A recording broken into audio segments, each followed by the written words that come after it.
Bismillahirrahmanirrahim, anak-anak salihah semuanya. Sekarang kita akan mempelajari pelajaran D, ya, yang berkaitan dengan kaidah ketiga yang sudah disebutkan tadi pas pelajaran yang di pembukaan pelajaran pertama, ya. Kaidah ketiga yang disebutkan oleh Syekh Muhammad bin Abdul Wahhab ini adalah bahwa Nabi Muhammad SAW itu diutus kepada orang-orang yang menyekutukan Allah Subhanahu wa taala dengan berbagai macam benda dan sesembahan-sesembahan yang ada di sekitar mereka. Jadi mereka itu adalah orang-orang musyrik dan kesyirikannya bermacam-macam. Ada yang menyembah malaikat, ada yang menyembah orang-orang soleh, ada yang menyembah berhala, ada yang menyembah patung, ada yang menyembah batu, ada yang menyembah matahari, ada yang menyembah bulan dan lain sebagainya. Dan mereka itu semuanya diperangi oleh Rasulullah SAW tanpa membeda-bedakan antara yang satu dengan yang lain, karena semuanya adalah musyrik. Baik itu yang menyekutukan Allah dengan batu, atau menyekutukan Allah dengan malaikat, atau menyekutukan Allah dengan orang saleh, itu semuanya adalah orang-orang musyrik tanpa perlu dibeda-bedakan. Jadi semuanya diperangi oleh Rasulullah SAW. Di sini disebutkan dalil-dalil, ya. Larangan beribadah kepada matahari dan bulan. Allah berfirman, "Wa min ayatihi al-lailu wan-naharu wasyamsu wal-qamaru la tasjudu lisyamsi wala lil-qamari wasjudu lillahi alladzi khalaqahun in kuntum iyyahu ta'budun." Dan di antara tanda-tanda kekuasaannya ialah malam, siang, matahari dan bulan. Itu semua adalah tanda kekuasaan Allah. Maka janganlah kalian menyembah matahari maupun bulan, tapi sembahlah Allah yang telah menciptakannya. Nah, jika kalian betul-betul menyembah Allah Subhanahu wa taala semata. Jadi kita jangan menyembah matahari dan menyembah bulan, tapi sembahlah yang telah menciptakan matahari dan bulan, yaitu Allah Subhanahu wa taala.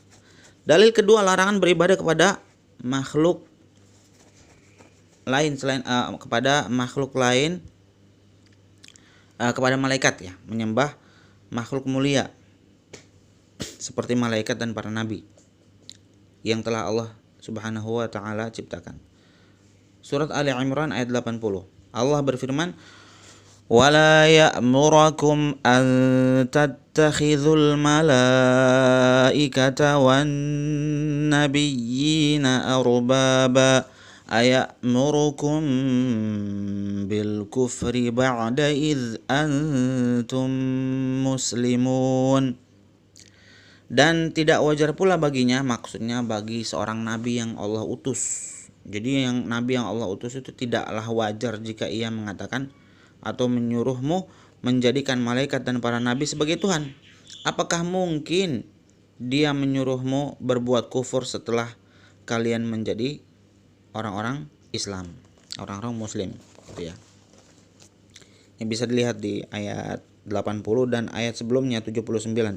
Jadi kalau Allah mengutus seorang nabi, itu tidak mungkin dia mengatakan sembahlah diri saya, atau tidaklah mungkin dia itu memerintahkan kalian untuk menjadikan para malaikat dan para nabi sebagai Tuhan-Tuhan selain daripada Allah. Itu tidak mungkin, gitu ya. Lalu yang ketiga, larangan beribadah kepada para nabi. وَإِذْ قَالَ اللَّهُ يَا عِيسَى ابْنَ مَرْيَمَ أَأَنْتَ قُلْتَ لِلنَّاسِ اتَّخِذُونِي وَأُمِّيَ إِلَٰهَيْنِ مِن دُونِ اللَّهِ قَالَ سُبْحَانَكَ مَا يَكُونُ لِي أَنْ أَقُولَ مَا لَيْسَ لِي بِحَقٍّ إن كنت قلته فقد علمته تعلم ما في نفسي ولا أعلم ما في نفسك إنك أنت علام الغيوب. Ini surat Al-Maidah ayat 116, ya, yang artinya, dan ingatlah ketika Allah berfirman, "Wahai Isa putra Maryam, apakah benar kamu itu telah mengatakan kepada orang-orang, jadikanlah aku dan ibuku sebagai dua orang Tuhan selain daripada Allah?" Isa menjawab, Maha suci engkau, tidaklah patut bagiku mengatakan apa yang bukan hakku untuk mengatakannya. Jika aku pernah mengatakannya, maka tentulah engkau mengetahui apa yang ada pada diriku, dan aku tidak mengetahui apa yang ada pada diri engkau. Sesungguhnya engkau maha mengetahui perkara yang gaib. Jadi di sini Nabi Isa alaihissalam mengingkari gitu ya. Maksudnya tidak pernah ya Allah gitu kan. Allah intinya Allah menginterogasi Nabi Isa alaihissalam. Apakah benar kamu telah mengatakan kepada orang-orang, jadikan aku dan ibuku sebagai dua Tuhan selain daripada Allah? Kata Nabi Isa, ya tidak benar, tidak pernah aku mengatakan itu. Kalaupun pernah mengatakan, pasti engkau mengetahuinya. Aku tidak mengetahui, engkau mengetahui apa yang ada pada diriku. Aku tidak mengetahui apa yang ada pada dirimu. Jadi di sini Nabi Isa tidak pernah memerintahkan orang-orang Kristen untuk menyembah dirinya, gitu ya. Lalu yang keempat, larangan peribadatan kepada orang-orang soleh. Allah berfirman, "Ulaika alladzina yad'una yabtaghuna ila rabbihimul wasilata ayyuhum aqrabu wa yarjuna rahmatahu wa yakhafuna 'adzabah inna 'adzaba rabbika kana mahdzura." Orang-orang yang mereka seru itu atau yang mereka sembah itu, jadi ini orang-orang soleh nih. Ya, orang-orang solehnya ini disembah oleh orang lain gitu ya. Maka dikatakan di sini orang-orang yang mereka seru itu atau orang-orang yang mereka sembah itu, yang mereka berdoa kepadanya. Sekali lagi, orang-orang yang mereka seru itu, mereka sendiri mencari jalan kepada Tuhan mereka.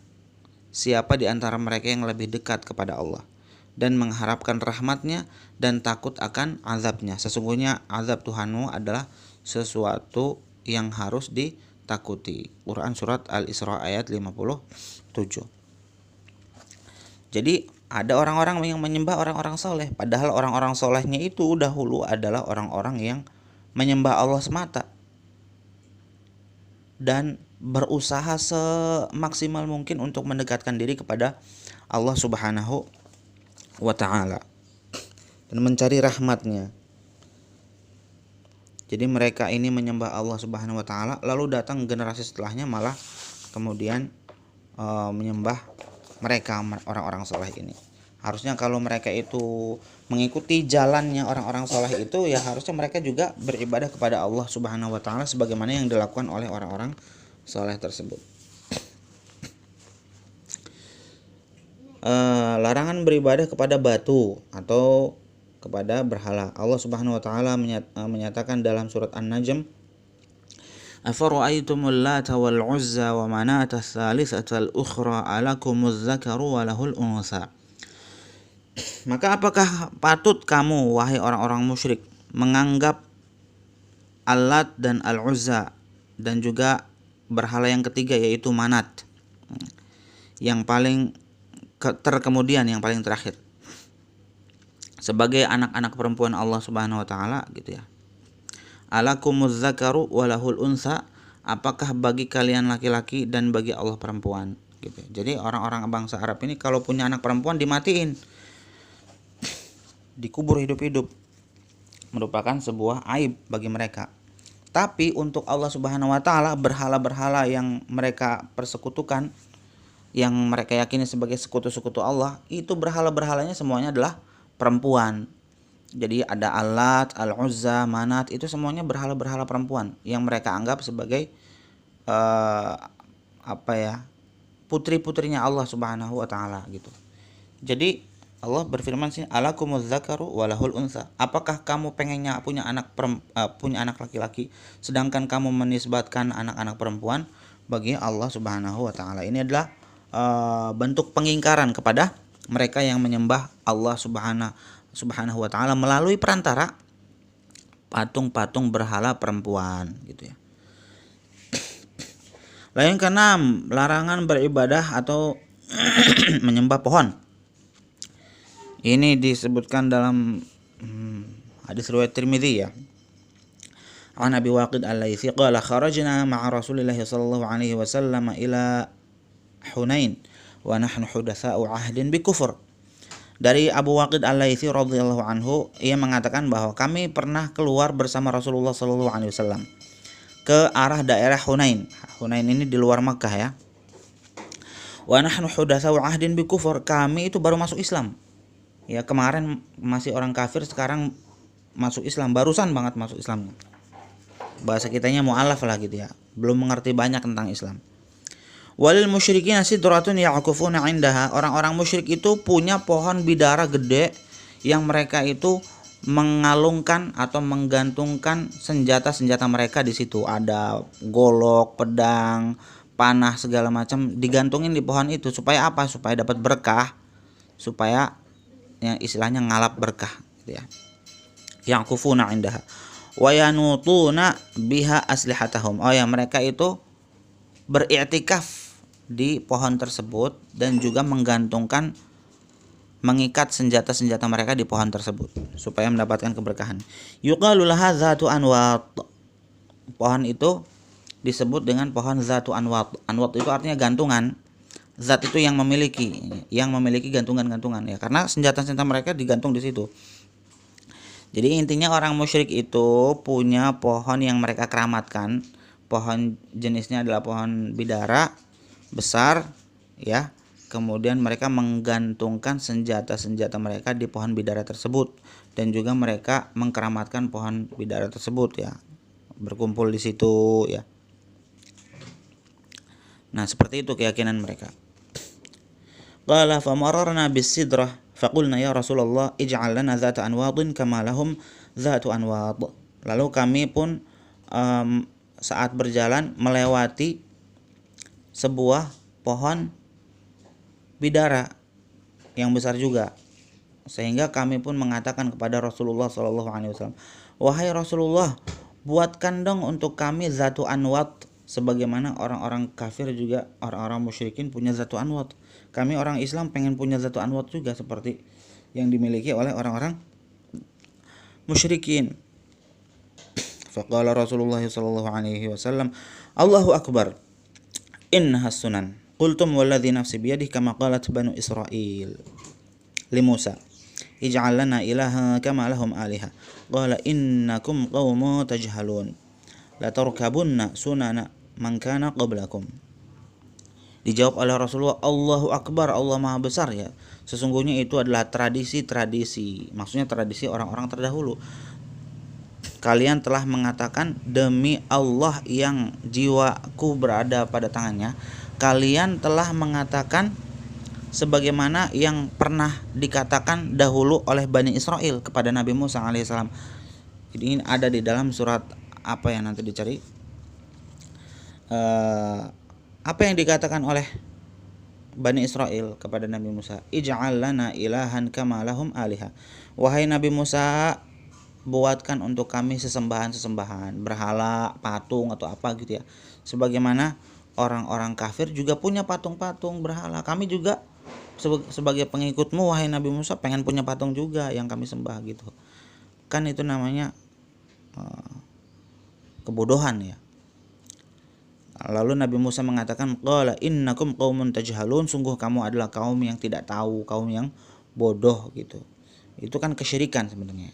La tarkabunna, sungguh kamu akan mengikuti tradisi-tradisi atau agama-agama orang yang terdahulu sebelum kalian.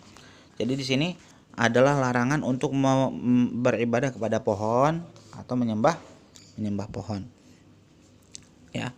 Jadi Allah Subhanahu wa taala menyebutkan di dalam Al-Qur'an juga tentang Nabi Musa alaihissalam dengan maksudnya dengan Bani Israel ya, di mana Bani Israel itu minta berhala kepada Nabi Musa. Ya, Nabi Musanya marah lah ya. Lalu mengatakan, kamu ini adalah kaum yang tidak mengerti gitu. Ini ada pada surat Al-A'raf ayat 138.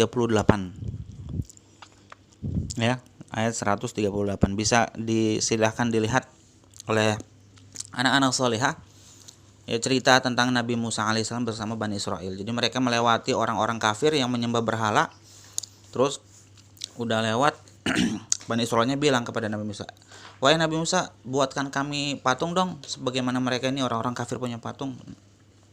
Ya kan itu sama aja seperti jadikan kami orang musyrik setelah kami beriman. Jadi itu tidak boleh ya. Ini hadisnya riwayat At-Tirmizi. Riwayat At-Tirmizi. Lalu di sini bagaimana bangsa Arab kok jatuh dalam kesyirikan? Jadi kan ceritanya zaman dahulu itu dari zaman Nabi Adam alaihissalam tidak ada orang musyrik. Orang melakukan dosa besar atau dosa atau maksiat ada, tapi yang melakukan kesyirikan tidak ada. Zaman Nabi Adam alaihissalam melakukan kemaksiatan satu, apa itu? Memakan buah yang terlarang. Lalu di anak-anaknya Nabi Adam alaihissalam, ya, antara Qabil dan Habil, apa itu dosa yang pernah melakukan? Pembunuhan, ya. Qabil membunuh Habil. Terus seperti itu, ya. Tapi mereka dalam keadaan beragama Islam semuanya. Walaupun melakukan kesalahan, melakukan dosa, tapi tidak ada yang pernah terjatuh dalam dosa kesyirikan. Lalu di zaman Nabi Musa alaihissalam, yaitu generasi setelah 10 generasi antara Adam dan Nuh, ya. Jadi antara Adam dan Nuh itu ada berapa generasi? Ada 10 generasi. Ya, entahlah satu generasi itu berapa ratus tahun ya, karena usia satu orang saja sudah bisa ratusan tahun kalau zaman dahulu ya. Ada 10 generasi semuanya beragama Islam. Lalu pada masa Nabi Nuh alaihissalam barulah terjadi satu kemusyrikan. Ya. Mengapa? Waktu itu ada orang-orang saleh 5 orang, namanya Wad, Suwa', Yaghuts, Ya'uq dan Nasr. Ini 5 orang-orang saleh yang mengajarkan kebaikan kepada masyarakat sekitar, ya. Yang mengajarkan perbuatan-perbuatan baik dan amal-amal saleh. Sehingga orang-orang pun mengenang jasa-jasa mereka walaupun sudah meninggal dunia. Lalu kemudian datanglah setan kepada mereka, membisikkan dan menggoda mereka untuk membuat patung-patung peringatan atau membuat monumen-monumen bersejarah di tempat-tempat biasanya mereka duduk di mana, ngisi pengajian di mana, ngisi pengajian di mana, di sini buatin patungnya. Suwa ngisi pengajian di mana, di sini buatin patungnya. Artinya patung-patung monumen untuk mengenang jasa-jasa mereka, begitu ya. Nah, itu godaan setan seperti itu. Akhirnya mereka pun menuruti. Dibuat patungnya masing-masing 5 patung itu ya. Kemudian setelah itu 5 patung itu fungsinya apa? Untuk menambah giat mereka dalam beribadah. Nah, saat mereka melihat patung itu, mereka ingat, oh ya, jasa-jasa orang-orang saleh tersebut, sehingga mereka pun kemudian lebih giat lagi beribadah kepada Allah Subhanahu wa taala, gitu ya. Nah, generasi pembuat patung ini kemudian mati semuanya, lalu digantikan oleh generasi setelahnya. Nah, pas generasi setelahnya datang, ya, kemudian setan pun membisikkan lagi kepada anak cucunya itu, anak cucu dari si para pembuat patung. Bismillahirrahmanirrahim. Ini lanjutan dari yang pertama tadi ya. Jadi pada zaman Nabi Nuh alaihissalam ada orang-orang soleh. Jumlah mereka adalah 5 orang, Wad, Suwa', Yaghuts, Ya'uq dan Nasr, yang kemudian dibuat patung-patung peringatannya, patung-patung monumen ya, untuk memperingati jasa-jasa mereka di tempat-tempat mereka biasa mengisi pengajian atau mengajar ya. Atau tempat-tempat mereka beribadah. Dibuat patung-patung ini, patung Wad, Suwa', Yaghuts, Ya'uq dan Nasr dan seterusnya. Generasi pembuat patung ini yang mereka itu tujuan membuat patungnya untuk memperingati jasa-jasa orang-orang soleh tersebut. Lalu kemudian mereka meninggal dunia dan meninggalkan generasi setelahnya yang tidak tahu menahu tentang patung-patung tersebut. Yang mereka tahu bahwa orang-orang tua mereka menghormati patung-patung itu. Akhirnya kemudian setan pun datang kepada mereka dan menggoda mereka untuk menyembah patung-patung itu, sambil mengatakan kepada mereka, dahulu juga orang tua kalian menyembah patung-patung itu, kalian juga harus menyembah patung-patung itu. Akhirnya kemudian generasi ini pun juga menyembah patung-patung tersebut, ya, yang telah dibuat oleh orang tua mereka. Kemudian tersebarlah kesyirikan tersebut di tengah kaum Nabi Nuh alaihissalam. Oleh karenanya Nabi Nuh alaihissalam diutus di tengah-tengah mereka untuk memperingati bahwa hal tersebut adalah hal yang salah. Ya, Nabi Nuh alaihissalam mengajak mereka kepada tauhid agar mengesahkan Allah Subhanahu wa taala dan meninggalkan kesyirikan tersebut. Singkat cerita, kemudian Allah Subhanahu wa taala ya membinasakan mereka semua dengan air bah yang membanjiri seluruh permukaan bumi, dan semuanya mati kecuali orang-orang yang mengikuti Nabi Nuh alaihissalam di atas bahtaranya. Ada Sam, ada Yafis, ada siapa lagi, satu lagi itu lupa. 3 keturunannya Nabi Nuh alaihissalam yang ikut kepada Nabi Nuh. Adapun anaknya Kan'an itu wafat, dia meninggal dunia, tenggelam walaupun dia naik ke atas gunung, ya. Sudah mati semua kecuali beberapa keturunan yang ikut Nabi Nuh alaihissalam di atas bahtaranya. Kemudian dari keturunan Nabi Nuh alaihissalam ini semuanya Islam, ya, semuanya Islam, ya. Kemudian beranak pinak banyak, lalu kembali mengisi dunia, ya. Dan karena para ulama banyak yang meninggal dunia, ya, ilmu banyak yang terlupakan, sehingga orang-orang pun kembali ada yang melakukan kesyirikan muncul lagi. Ya, ada yang menyembah macam-macam lah gitu. Lalu kemudian ada juga yang mengkultuskan nabi-nabi dan rasul-rasul. Misalnya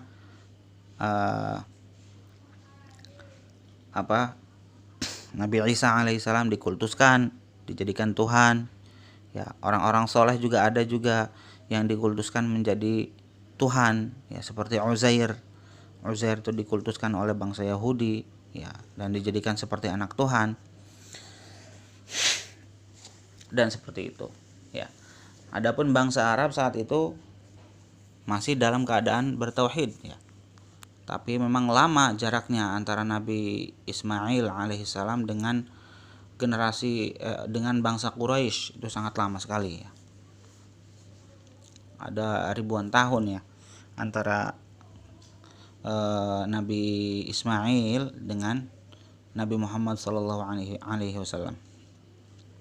Sedangkan di Bani Israel itu nabi-nabinya banyak sekali. Setiap nabi yang satu itu dibunuh oleh mereka atau sudah wafat dengan sendirinya, maka Allah Subhanahu wa taala akan mengutus nabi yang lain seperti itu. Kalau di Bani Israel, ya, kita bisa mengetahui misalnya ada Nabi Yakub, anaknya juga sebagai nabi, yaitu Nabi Yusuf. Nabi Ishak, ya. Nabi Ishak anaknya juga nabi, yaitu Nabi Yusuf. Nah, kemudian ada Nabi Musa, ada Nabi Harun, ada Nabi Yusha, ada Nabi terus menerus, ya, banyak para nabi-nabi itu di Bani Israel, sampai ke yang terakhir adalah Nabi Isa alaihissalam yang dikultuskan oleh sebagian mereka sebagai anak Tuhan juga, gitu, ya.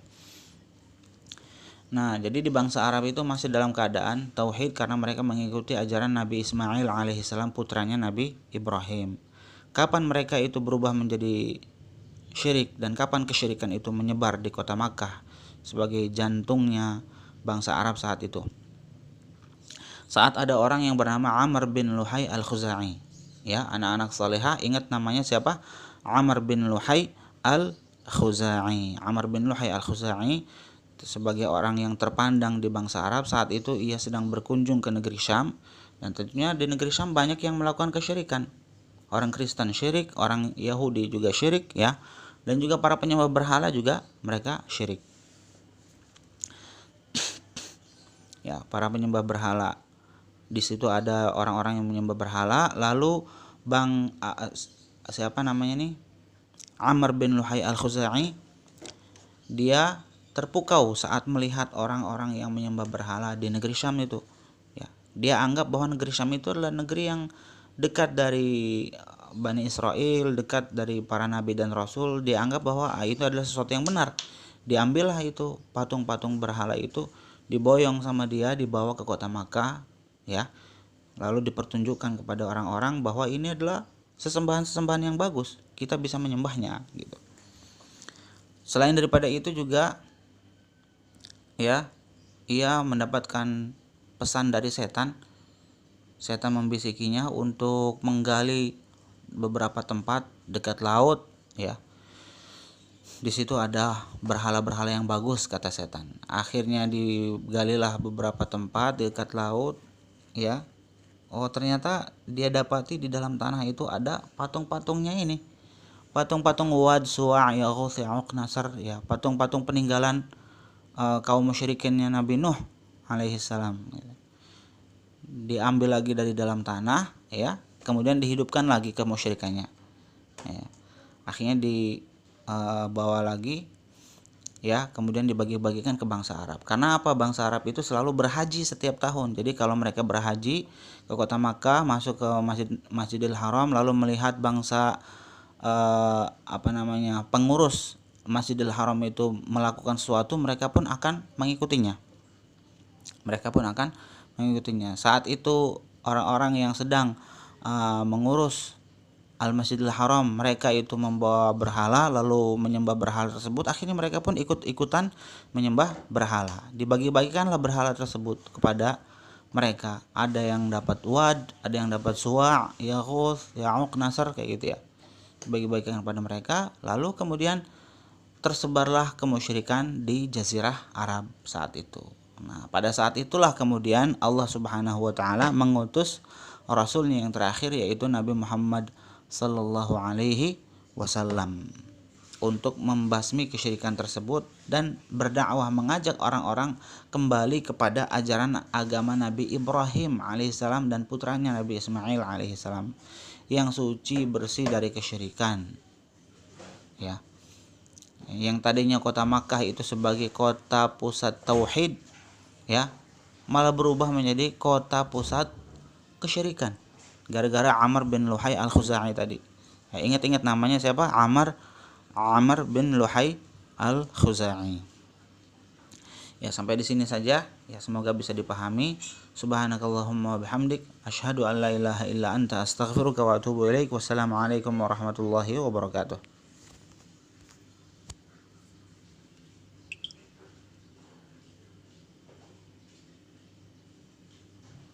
Bismillahirrahmanirrahim. Ini masih pada pelajaran D, ya, hanya untuk mengerjakan tugas saja.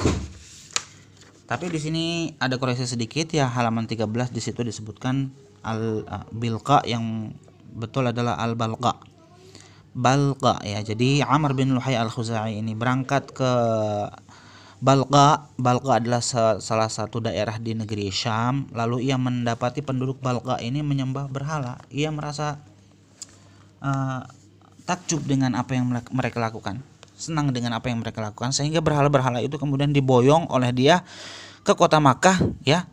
Lalu kemudian mengajak bangsa Arab untuk menyembah patung tersebut, ya, sebagaimana ia memperhatikan orang-orang yang ada di Balqa menyembah patung-patung tersebut.